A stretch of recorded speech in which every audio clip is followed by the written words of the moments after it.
Ultimately, I think there is no question that monetary policy has to focus on doing a couple of things rather than doing everything.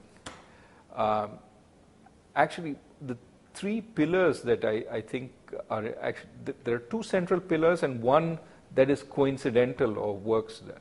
Two central pillars are, to my mind, inflation and financial stability, right? Both those things are important.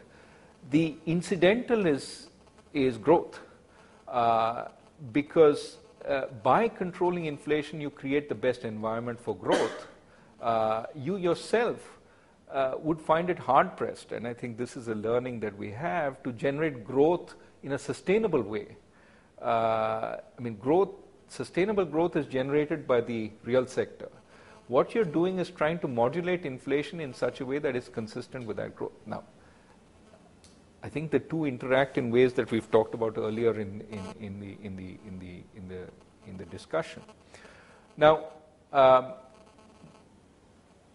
what you have to worry about in a country like India is what the channels of transmission are, and which inflation you're measuring. And the problem is that we have a variety of measures of inflation, some of which capture some things, some of which capture other things.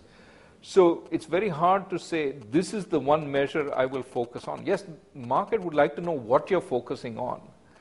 And over time, as we get better tools, we will be able to narrow that down. Part of what the Urjit Patel Committee is about is trying to figure out what that might be.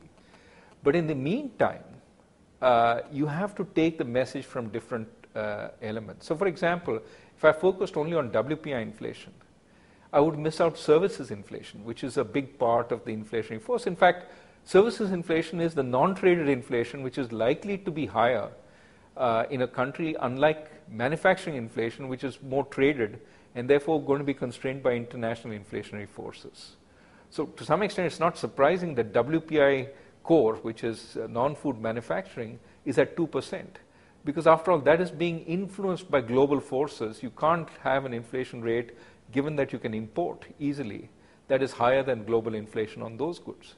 But services inflation, where we have barber services or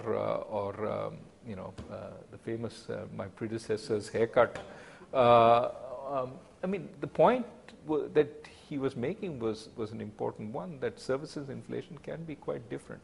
So we have to, by necessity, look at different measures and understand what they mean for what we're trying to do.